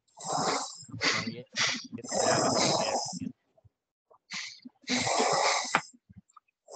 Habla lo más alto que puedas, porque hay un ruido que están haciendo ahora aquí en mi casa que no me deja escuchar. Ahora creo que sí se me escucha mejor. Sí. Ahí. No, que sí estoy de acuerdo, doctora, con los últimos diagnósticos que se han presentado. Ok. ¿Nadie quiere agregar algo más? ¿A nadie le parece que no esperaría que las cosas fueran así? ¿Todos creen que está bien lo que pasó? ¿Algo les parece que no calza? 1, 2, 3, nadie. Entonces avanzo. ¿Por ahí alguien dijo, doctora? Sí, en realidad la muerte tan ¿Tu apellido? repentina ¿Tu o que apellido? entrevistó ¿Tu apellido? ¿Tu apellido? Sacarino. Natalie, ¿tu apellido? Caterine Nacarino. Ya, a ver, te escucho. Sí, doctora, mencionaba que en realidad un paciente se complique demasiado y llegue hasta la muerte a pesar de ya haber recibido tratamiento es bastante raro. Se puede pensar que se ha complicado bastante debido al trastorno de coagulación que tiene, pero también ha recibido tratamiento, ¿no? Al menos a mí no me parece adecuado que haya evolucionado de esa manera con estos diagnósticos.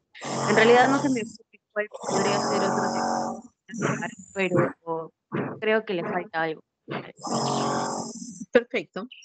Entonces, realmente no es como debe comportarse una sepsis vertical.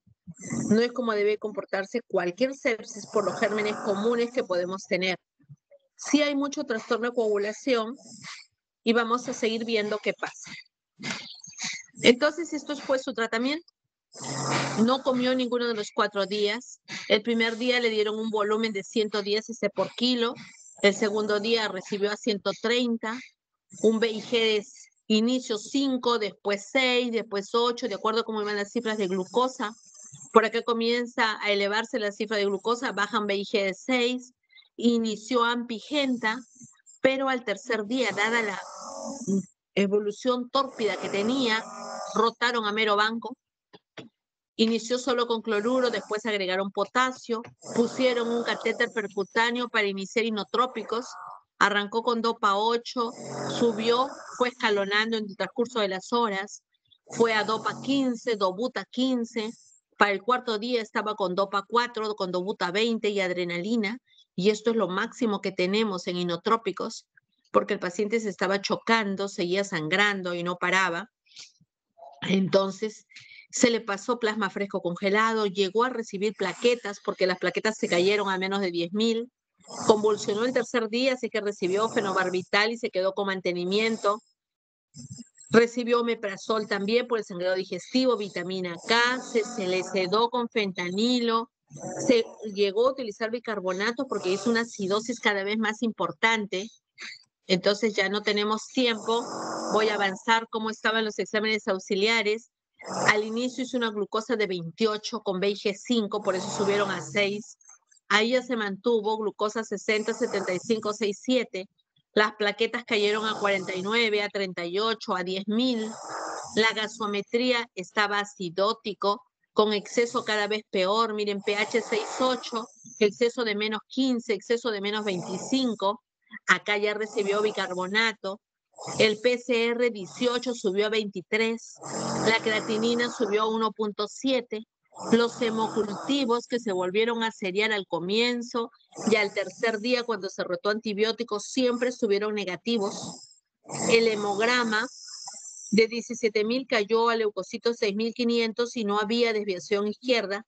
La bilirrubina se mantuvo alta, la ecocardio era negativo, se hizo ecografía por todos lados para buscar hongos, también fue negativo. Las transaminasas se comenzaron a subir. Se amplió la historia. Se le preguntó a la mamá por viajes. ¿Y qué nos contó la mamá? La madre viajó 15 días antes a Pucallpa, un área rural. Y 10 días antes estuvo en Pucallpa, luego vino a Lima, luego se fue a Chosica. En ambos lugares había tenido picaduras de zancudos. 5 días antes del parto, esta señora había venido a emergencia por fiebre y por hematuria, la madre. La diagnosticaron una infección urinaria y le indicaron tratamiento para la infección urinaria. Y tenía una hemoglobina de 13.1. Un día antes del parto vuelve a ingresar porque sigue con fiebre por hematuria. Y lo hospitalizaron por ITU y le pusieron de diagnóstico glomerulonefritis. Después del parto hizo una hemorragia vaginal. Se estabilizó y le dieron de alta. La mandaron a su casa, solo con ese diagnóstico. Ante la mala evolución de esta bebé o de este niñito, ante el mal compromiso que tenía y cómo se iba perdiendo día a día, entonces se plantean otras enfermedades. Y dado esta ampliación de historia clínica, por supuesto. ¿Qué se plantea? Acá hay un poco más de datos de la madre, porque se comienza a revisar al detalle la historia de la madre. Al segundo día de hospitalización, después del parto, la mamá tuvo fiebre, sangrado vaginal, seguía con hematuria, la catalogaron de infección puerperal, le rotaron antibióticos, pero la hemoglobina para ese momento estaba en 8.5 y no había tenido cesárea la señora, sino parto vaginal. Y el sangrado había sido como cualquier parto. Y acuérdense que días antes tenía 13 puntos y picos. Las plaquetas de la madre estaban en 85,000. Estuvo hospitalizada 10 días ella. Entonces persistió con picos febriles, sangrado vaginal, hizo disculpen, no estuvo hospitalizada, sino que al día 10 la madre reportaba que ella estaba con fiebre, que había seguido teniendo sangrado, lo cual habían dicho que podía ocurrir porque era una puérpera, pero también le estaban sangrando las encías y también tenía dolor articular y también tenía náuseas. Entonces se comenzaron a plantear otras cosas. Se buscó parvovirus, se buscó leptospira, se hizo gota gruesa para malaria, enfermedad de Chagas, y lo que salió positivo era el dengue. Espérense un ratito que mi perrita no me deja acá. Saque fastidio. La inmunoglobulina M para dengue es 87 y la G 55. Y es positivo por encima de 20. O sea, ¿cuál es el diagnóstico final de este bebé? Dengue congénito. La transmisión intrauterina. El último trimestre fue la transmisión. Y por eso el cuadro hemorragíparo que tenía el bebé y la madre. La madre no tuvo el diagnóstico de dengue, sino hasta después de morir su hijo. Es que recién es diagnosticada ella. Entonces, por eso, la moraleja es, ¿tenemos que pensar en sepsis? Claro, tenemos que pensar en sepsis, es lo más frecuente. Pero si la cosa no camina como sepsis, no solo pensemos en rotar antibióticos, pensemos que hay otras enfermedades. Ampliemos historia clínica. La madre tenía toda la historia ella, pero nadie se la había preguntado. Es más, un día previo a la muerte es que se investiga todo esto y se le hacen las pruebas al bebé. Y luego también a la mamá. Y el bebé, cuando ya llegan los resultados de los marcadores del bebé de dengue, ese mismo día el bebé murió.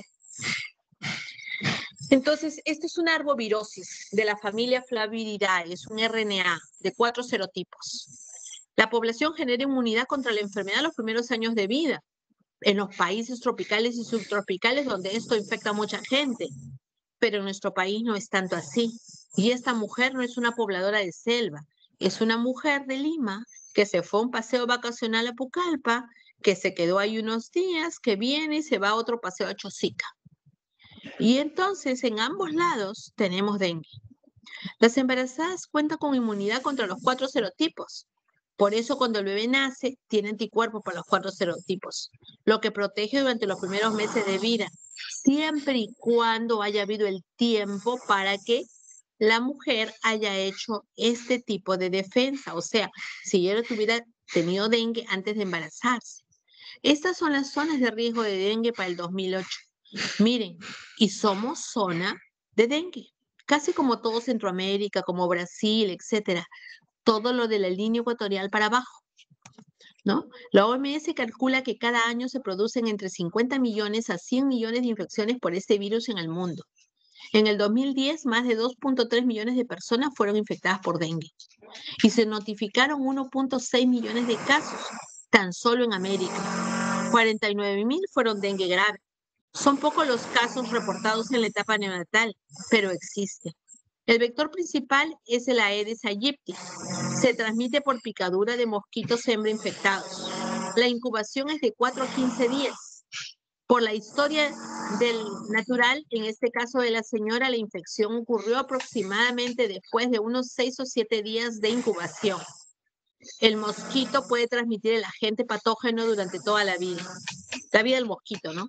Las personas infectadas son portadoras y multiplican el virus en 4 a 5 días, 12 como máximo. El mosquito los vuelve a picar y comienzan a contagiar al resto de la población. En el caso de la señora, quien contagió a su hijo porque estaba embarazada, ¿verdad?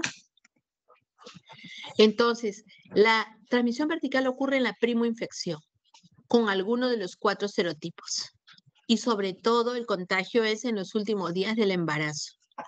Hay paso de anticuerpos antineutralizantes transplacentarios y se protege al lactante, sobre todo cuando la infección ocurrió en el primero o segundo trimestre. Si el bebé se infecta, la gestante se infecta en el segundo trimestre, ella hace su dengue, se puede poner muy mal, pero hace anticuerpos. Y el bebé que puede ser infectado intraútero le pasa los anticuerpos y el problema se soluciona desde dentro de la barriga, como varicela. Pero si la infección fue cerca a nacer, la madre no tuvo tiempo de hacer anticuerpos y defenderse y no le pasó nada al bebé. El bebé nació con su dengue, los virus se multiplicaron, generaron el cuadro hemorragíparo, no lo pensamos hasta el tercer día, cuarto día, el día que el niño ya murió. Y esto es un cuadro severísimo y ni siquiera las transfusiones paran el sangrado. Más aún cuando uno realmente lo piensa tardíamente. Entonces, esta enfermedad puede ser asintomática o sintomática. Y si es sintomática, puede dar un dengue clásico o un dengue hemorrágico, como fue el caso del bebé. Y fue un dengue hemorrágico con shock, ¿no? Y realmente cuando en la etapa neonatal ocurre esto con carro shock, la mortalidad pasa el 95%. Entonces va más o menos el shock entre el día 4 al día 6 de enfermedad, que es cuando ocurrió en el bebé. El bebé hizo su cuadro de shock entre el día 3 y el día 4, y el día 4 ya murió, estando en completo ascenso de viremia y ya con producción de anticuerpos. Es la etapa crítica, ¿verdad? Entonces, aquí tuvimos fiebre, hay hemoconcentración, hay hipofibrogenemia, petequias, plaquetopenia, trastorno de tiempos, hepatomegalia, etcétera, ¿no? Entonces, las pruebas confirmatorias, anticuerpos por ELISA, hay test de neutralización en placa, hay citoquinas plasmáticas que no están al alcance de nuestro país, no dosamos interferón, factor de necrosis tumoral, interleuquinas, no hacemos eso, ¿no? Y bueno, esto es un poquito de antecedentes. Sri Lanka hace un reporte de 26 embarazadas con dengue, analizó el impacto de la infección en el primer trimestre y vio que el primer trimestre la transmisión llega a 3.8, el segundo 7.7, pero el tercer trimestre hace 77% de transmisión y hasta 11% en el posparto inmediato, ¿no? El primer trimestre generalmente van a abortos, a óbito fetal. El segundo trimestre nacen prematuros y de bajo peso. Y en el tercer trimestre hacen el cuadro clínico, el sangrado y la muerte, ¿no? En Colombia hay otro estudio de 39 gestantes con dengue, donde lo primero que encontraron es prematuros y bajo peso al nacer. Y pues lo más categórico fue la hemorragia vaginal después de partos vaginales, ¿no? Acá hay otra serie de 17 neonatos de Tailandia y Malasia, 5 de América Latina. Los síntomas comenzaron 9 horas posparto hasta 11 días de vida, con una media de 4 días como nuestro paciente. con fiebre, con hepatomegalia, ¿no? Son los signos más frecuentes de dengue congénito. Pocas cosas dan fiebre en el neonato. Así sea sepsis, casi da más que nada hipotermia. COVID da fiebre, por ejemplo. Hay leucopenia, aumento de transaminasas, ¿no? Muy bien, las formas graves de enfermedad son raras, se presentan con clínica de sepsis y compromiso multiorgánico, hemorragia digestiva, hemorragia intracerebral y muerte. Hay paso de anticuerpos, sí, yo creo que, bueno, entonces este es el caso. A ver, comentario final del delegado. ¿Esperaba que fuera esto? ¿Alguien pensó en este diagnóstico? A ver, Giancarlo. No, doctora, no se me había ocurrido por ningún motivo que iba a ser por dengue. De eso se Es que trata. tampoco es que creo que al inicio no preguntamos si es que la paciente había tenido algún tipo de viaje, ¿no? Por eso hay que hacer una buena historia clínica, ¿ya? Pero bueno, no se sientan mal, porque no solo a ustedes no se les pasó no hacer una historia completa, con preguntas dirigidas, ¿no? Eso de, señora, ¿qué estados patológicos tuvo usted antes de venir? Olvídense, ¿qué va a saber la pobre señora qué es estado patológico? Señora, ¿cuántas enfermedades tuvo usted? Tampoco, porque tal vez sea la muy precisa que te cuenta del moco que tiene cada mañana, a la que no te cuenta nada. No, preguntas específicas. Señora, ¿dónde viajó usted los últimos 3 meses? Señora, ¿tiene animales? ¿Y si tiene gatos, duerme con los gatos? O sea, porque hay patologías que tiene que analizarse justamente esa historia nociológica con la familia, con la gente, etc. Bien. ¿Alguna pregunta final, comentario final? A ver, una chica, Daisy Olivares.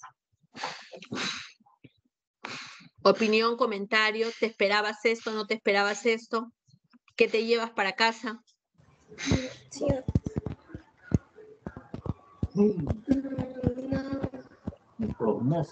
Bueno, aquí el punto clave creo que fue que no respondía al tratamiento. Si era igual alguna enfermedad, algún trastorno de la coagulación, ya debía responder igual si era alguna bacteria. Eso que usted menciona es importante, ¿no? Mejorar la anamnesis y reenfocar la terapia si no responde, porque por ahí empieza el camino. Perfecto. Cuando ya la cosa no cuadra, no solo es rotar antibiótico y rotar antibiótico y rotar antibiótico. Y hay patologías en las que no te da tiempo, ¿no? Hay patologías en las que se va por 3, 4 rotaciones sin llegar a diagnóstico, ¿no? Muy bien, chicos. Que tengan un lindo día y que les haya servido este caso. Sí. ¿Quién quiere agregar algo más? ¿Quién eres? Doctora Sara Loaiza, doctora. Quería preguntar algo. Si, por ejemplo, en el caso de que el primer día no haya respondido a lo que se le estaba dando tratamiento y en ese momento se haya ampliado la historia clínica, ni bien no respondía al tratamiento, ¿se podría haber hecho algo por el lactante? ¿Se podría haber, aparte de... Fíjate, lo primero que debió haber ocurrido es hacer el estudio de estas enfermedades que se hicieron recién el 3er o 4.º día. En un escenario ideal, la respuesta debería salir inmediata y haber suspendido antibióticos. Porque acuérdate que los antibióticos que estamos dando, ampicilina y gentamicina, también van a alterar en cierta medida lo que es el perfil. Uno, va a dar mayor trabajo para ese organismo y no lo necesitaba usar. Y las transfusiones sabiendo que es un dengue, sabiendo que se va a ir a shock, sabiendo que la pérdida es horaria y que no le voy a pasar solo una plaquetita, no voy a esperar que tenga 10.000 plaquetas para pasarle concentrado de plaquetas, porque así le duren 1 hora, pondremos concentrado de plaqueta cada 2 horas para pasar la etapa del shock. O sea, la recuperación agresiva del shock hubiera sido más preparada y efectiva si yo ya supiera que se trata de esto. Si yo pienso que es un trastorno de coagulación asociado a cualquier sepsis, por listeria, por Klebsiella domiciliaria, me da tiempo, un plasma cada 24 y se lo voy a estabilizar y ya no va a ser tan agresivo. Pero si es un dengue, hemos recuperado shock por dengue, sí, pero con concentrado de plaquetas cada 4 horas, con plasma cada 12, con crioprecipitado cada 24, manejando medio interno, pero así porque se van acidosis severas, se va edema cerebral porque se sobrehidrata. A esperar que pase la gran tormenta hemorragípara que tiene, que tampoco no es eterna. Pasa los 3-4 días y se acabó. Otra cosa, a veces hemos llegado, en un caso se llegó a hacer esto, ¿cómo se llama? Exsanguíneo transfusión, para bajar la carga viral y recuperar el estado hemodinámico. ¿Ves? Y entonces se logra estabilizar. Pero si estás a ciegas, pues entonces, nada, ¿no? Te ganó la enfermedad. ¿Listo? Sí, doctora, muchas gracias. Ok. Muy bien. Entonces, que tengan un buen día. Prepárense para sus prácticas. Mañana mañana tenemos el caso clínico, mañana tenemos el seminario de COVID. No se olviden de mandar su material hasta hoy día. Mañana ya no. Es parte de la calificación. Que tengan un buen día. Hasta luego. Igualmente, doctora, muchas gracias. Muchas Hasta luego. gracias. Ok, hasta luego. Gracias, doctora. Muchas gracias, doctora. Gracias, doctora.